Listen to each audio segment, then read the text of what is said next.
Frank Sinatra, transcribed as Rocco Fortunato. I don't know what it is about me and employment. We start out together, but sooner or later we reach the fork in the road. Usually sooner. You take last week. The employment agency sent me out on a job as an oyster shucker. But somebody tried to serve me up on a half shell with a real crazy cocktail sauce. Blood.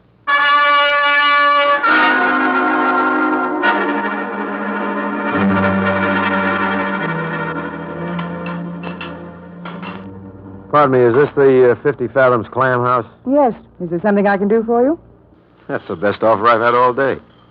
We'll have a table in a minute. Would you care to look at the menu? What's the menu got that you haven't got, baby? A price list. If you'll excuse me, I'm busy. Now, wait a minute. Don't get sore. I work here. I'm the new oyster shucker. I'm Rocco Fortune. You'd better go around to the kitchen, Mr. Fortune. Just call me Rocky, huh? And I'll call you 2 or 3 times a day. Don't bother. Why not? For one thing, I've got a boyfriend. Now, why would we let a little thing like that come between us? Maybe because he's standing right behind you. Oops.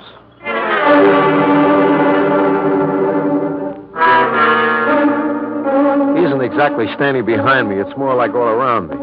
This joker's 6'4", 200 pounds on the hoof, and broad enough to go through the middle of a revolving door. And I can't figure a gorilla like this with this girl. She's a real sweet little girl, like somebody's kid sister.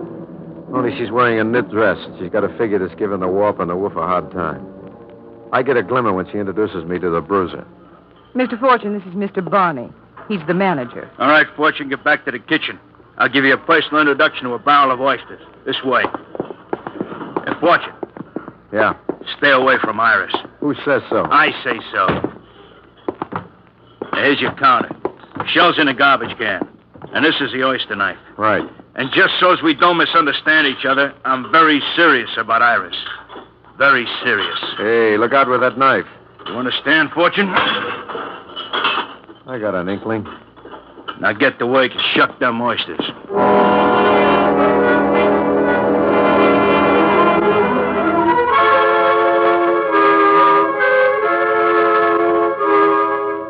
It takes me a few minutes to pull the dull-bladed oyster knife 2 inches out of the table where Big Barney has buried it.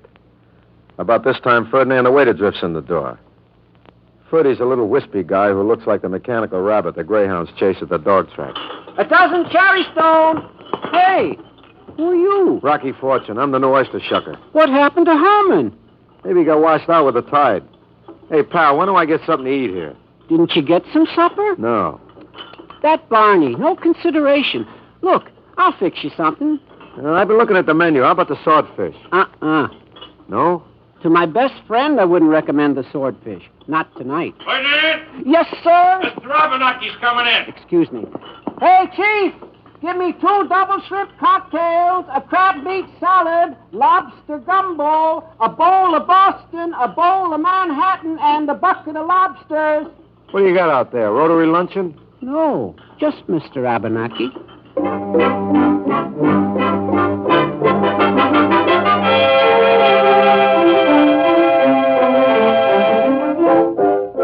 I take a peek through the kitchen door, and Mr. Abenaki is sitting on 2 chairs at once and is still lapping over on all sides. Barney and Ferdinand are hovering around him like a pair of hummingbirds trying to neck with a Navy blimp. I make a resolution to quit eating French fried potatoes and go back to unbuttoning oysters and remove their overcoats. It's lonely work, so I strike up a conversation. There's nobody in the pantry but me and the oysters, so I got no choice. You think you got troubles? I'm the one that ought to get stewed. You got it soft. You don't have to worry what happens if your lady friend decides to clam up. All you got to do is just lay there, that's all. And if you want to make an impression on a dame, all you got to do is whip up a pearl. Holy smokes, a real live pearl.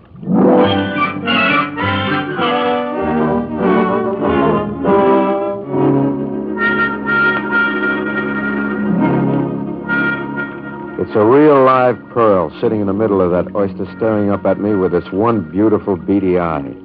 I'm figuring on calling little Arthur the Book to place a fin on the nose of Pearl Diver in the 5th at Belmont when I open the next oyster. So help me another pearl. I haven't had a run of luck like this since I busted up the floating crap game in Doherty's garage. So I leave the steak out and shoot it all. Another oyster. Another pearl. Come on, baby. Papa needs a new necklace. One after another, and every little darling loaded. I'm trembling as I hit number 10, 11, and 12.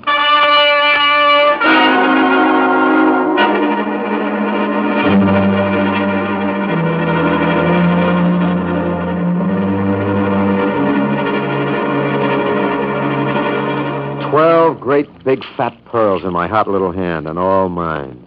Just to make sure, I stash them away in my pocket quick as Ferdinand the waiter comes in the door. 2 dozen special oysters for Mr. Abenaki. Buddy boy, I never could see nothing special about no oysters.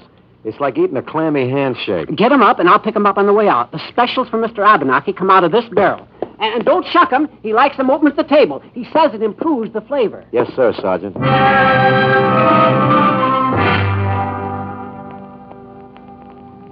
Unfortunately, Barney has forgotten to tell me this, and I've already separated Mr. Abenaki's special oysters from their shells. Now, to me, the difference between a couple of oysters is something that can only interest another oyster.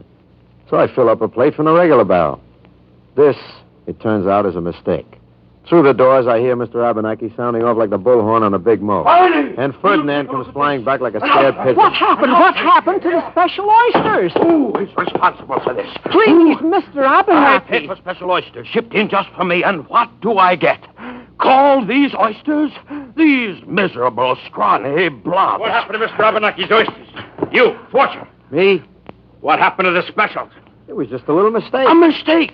A mistake with my oysters. Please, Mr. Abenaki. Fortune, what happened? I opened them first. Nobody told me any different. You hear that? He opened my oysters. All that flavor gone. Gone forever. What is this, a federal case? You feather-headed idiot. Now, wait a minute. Barney, the No good. customers can hear you. Fortune, you lame brain, you apologize to Mr. Abenaki. Okay. To him, I'll apologize. But you muscle-headed bum, Well, you scrawny knucklehead, I ought to fry you apart like a chowder clam. why don't you put your money where your mouth is? Mr. Barney, I'm sure it was an honest mistake. Why don't you give him another chance? You shut up and keep out of this. Hey, who do you think you're talking to? You ought to wash your mouth out with soap before you talk to a lady. Fortune, you're fired. Oh, no. Please, Mr. Barney. You keep out of this. Take them up front and pay them off.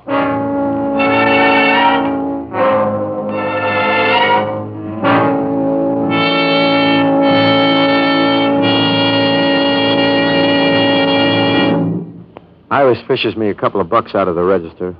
Then I can see she's a little sorry for me, which makes me feel very pleasant indeed. Here you are, Mr. Fortune. I wish it was more. Oh, well, easy come, easy go. I just wish I was staying on, though, so I could see you again. It took a lot of courage to stand up to Barney like that. I still have the oyster knife. I wish there was something that I could do. How about splitting a steak with me tonight, huh? After all, I just got fired.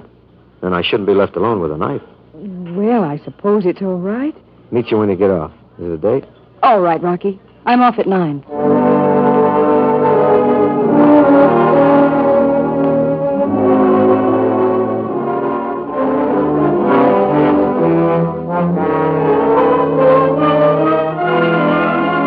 I figure bounced the knot on my head for the day. 12 pearls and a beautiful girl.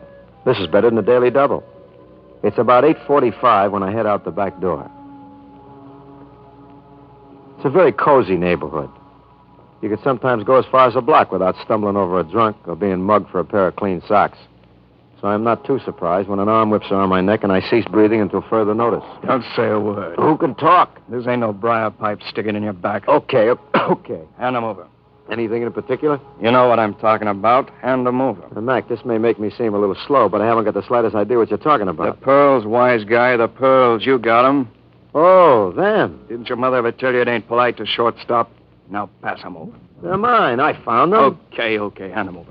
Over my dead body. That can be arranged. All right, wise guy, I'll give you a quick 5 to hand them over. 1, Hey, you're kidding, ain't you? 2, Okay. I got them right here. 3, Right here. Hey, they're gone. 4. Honest, I put them in his pocket, see? I said 4. Look, there's a hole in it. Look, I can wiggle my finger through it. 5. If you don't believe me, look for yourself. Yeah. Okay, hold still. I'm ticklish. You're clean, all right. Listen, punk, I'll give you a chance. You got 12 hours to hand those pearls over. But I lost them, honest. You lost them, you find them. Remember, 12 hours or we'll fit you for a brand new satin-lined overcoat with silver handles. And just to show you we ain't kidding.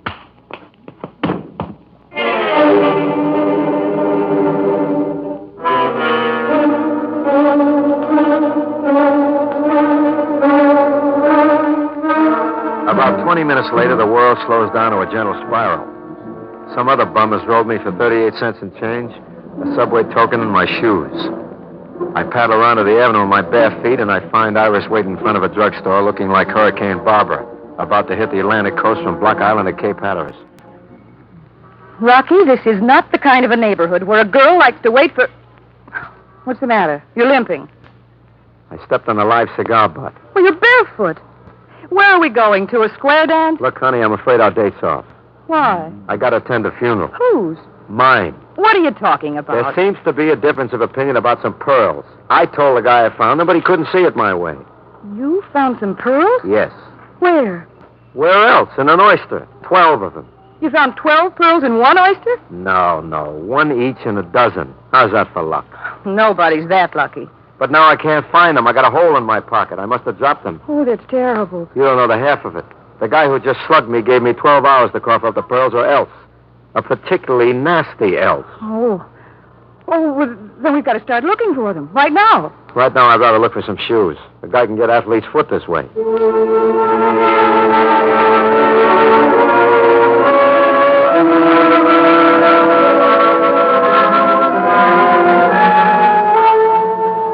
We head back into the 50 Fathoms clam house to try to find the pearls. I'm cutting my bare feet to ribbons on broken clam shells. We go through the sawdust in the pantry a spoonful at a time, but we draw a blank. No pearls. Up to now, I've been thinking I'm just lucky. But slowly I realize I've been playing with marked oysters.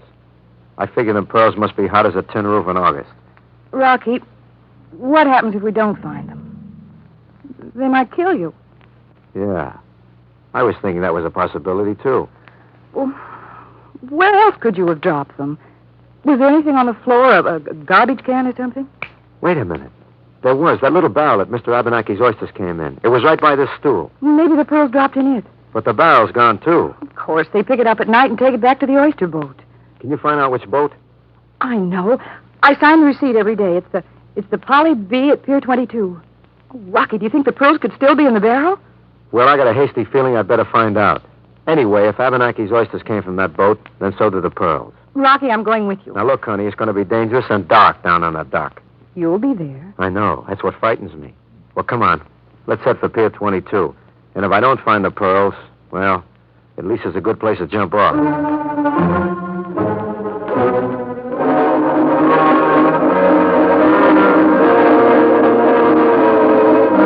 I'm still barefoot as we head up the waterfront to Pier 22, but I keep going. I figure it's like a horse.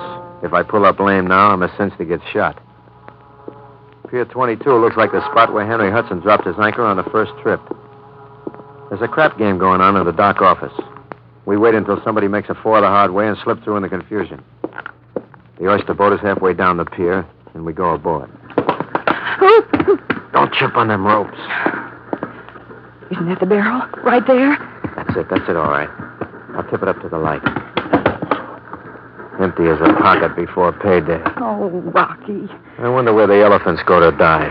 Rocky, listen. Yeah, somebody must have broken up the crap game. They're coming this way. What are we going to do? That guy who put the arm on me is with him. You see the guy with no neck? Yeah. Come on, we better hide. Well, where? Down the hatch behind us. I can't jump down there, not in this skirt. In it or out of it? Here you go. Oh, it's dark down here. Look out, here I come. Now keep quiet, baby, and maybe we'll get out of this thing in one piece. All right, let's get going. Okay. Cast off the bow line. What is it? What's happening? Did you bring your toothbrush? A toothbrush? What for? I can only think of one thing to say at this point. What? Bon voyage.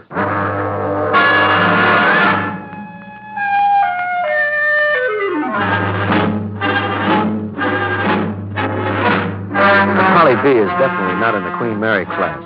It's sort of a cross between an oversized shoebox and the Staten Island ferry. It would probably rock like crazy in a bathtub, and by the time we're through the Narrows and into the lower bay, Iris has turned a tasteful tone of green, which unfortunately clashes with her purple dress. Oh, Rocky, I'm afraid I'm going to die. No, you're not. Okay, I'm afraid I'm not going to die. Ugh. Shh, somebody will hear you. I don't care. There's the boy. Loran, the boy. What happened? We're stopping. Maybe we hit a red light. Will you men get the net on the side? Come on, hurry up. What is it? Oysters? I don't know. I better boost you up so you can sneak a peek. You ready? Well? It's a barrel, Rocky. They pulled it in with a net. Rocky, it's got a flag on it. Let me down. I got it now. Just like Prohibition. Someone on an incoming liner dumps the stuff over. And this boat picks it up. Yeah, and delivers it to the 50 Fathoms clam house. What a way to sneak in pearls inside an oyster. And if some jerk opens one by mistake, he just thinks he's lucky. Can you imagine a guy stupid enough to think he'd really find a pearl in an... You read any good books lately? Rocky, it's a smuggling racket. All right. Baby, you're even Back smart. off. That's Okay. right. I could kiss you.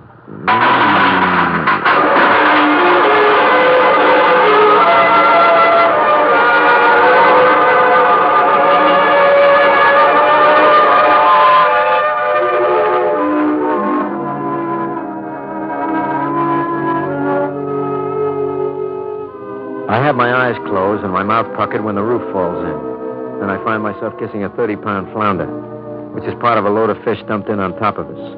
We're standing up to the neck in fresh-caught ocean fish in season. I pick a herring out of my ears and look around for Iris. And once again, I get that funny feeling. You know, that yearning to take her out of all of this.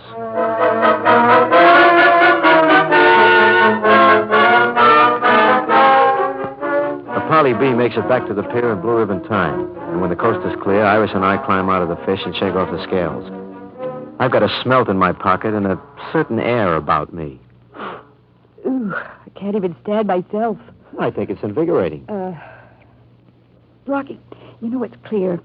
You got the pearls by mistake. Yeah, those oysters were meant for Mr. Abernathy. They're delivered specially for him. It must be Rocky. So, what do we do now? Well, honey, as much as I hate disturbing a man at his meal, Mr. Abernathy leaves me no choice. He eats all day.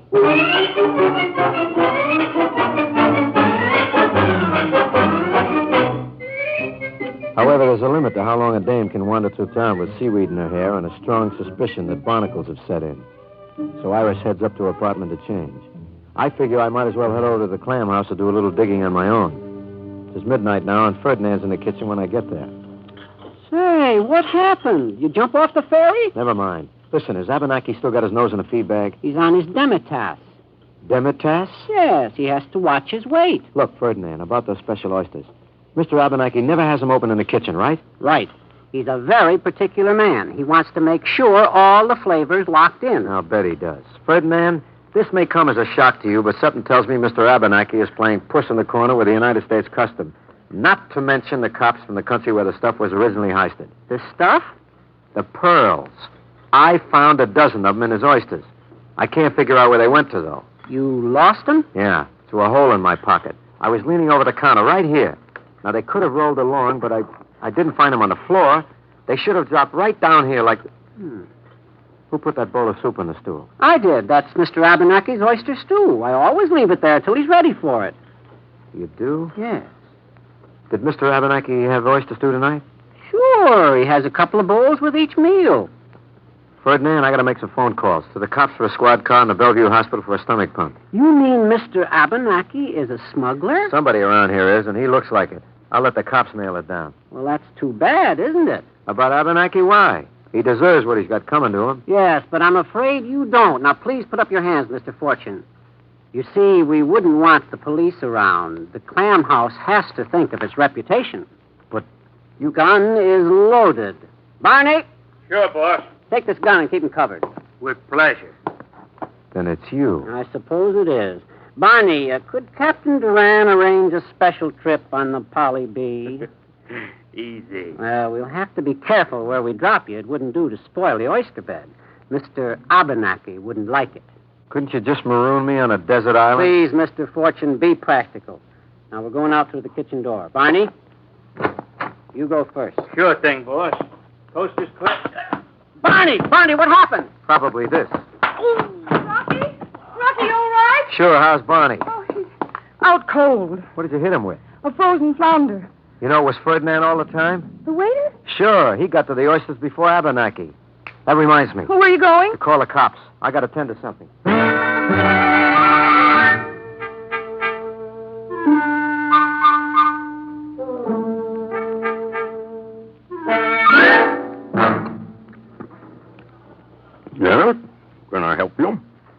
Mr. Abernathy, you had an oyster stew earlier this evening. I did. Please pass the ketchup. Look, I don't want to disturb you, but there were a dozen pearls in that stew. Oh? I thought the oysters were somewhat gritty. Now, we've got to get those pearls back wherever they are. Is that all? You've got them. I suppose I have. In the midsection. More or less. I'm going to send for a stomach pump right away. Oh, that won't be necessary. I have them in my vest pocket. Here. Are these the pearls? You mean you didn't eat them? Goodness, no. I almost lost a filling on the first one, though. I thought I was just lucky. You're sure these pearls belong to you? I'm positive, Mr. Abernathy. Well, if they're yours, take them by all means. Oh, and, young man. Yeah? Ask somebody to bring me another piece of pie.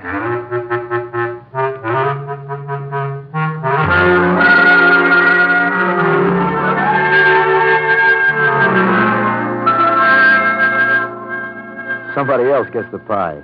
Me, I'm in the mood to relax. The Rover boys are safe in the walk-in refrigerator. The 12 pearls have come home to Papa. And I'm alone with Iris, who's wearing a flannel skirt and a little boy's shirt, which never looks like that on no little boy. Well, Rocky? Honey, I think maybe you saved my life.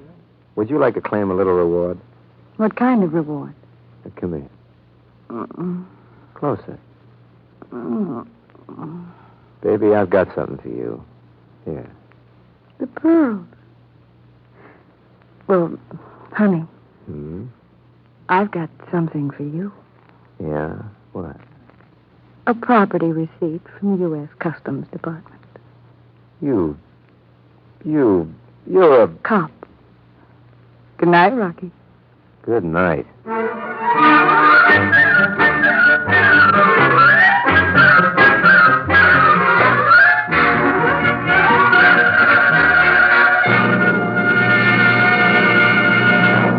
Frank Sinatra as that footloose and fancy-free young man known as Rocky Fortune.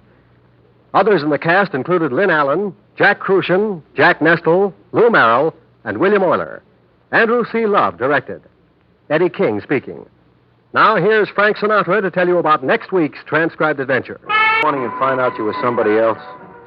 The next week I wake up married to a dame and I don't even know her name. I'm living like a Maharaja and I'm insured for $100,000. Double indemnity. Next week, then, tune in again when Frank Sinatra returns as...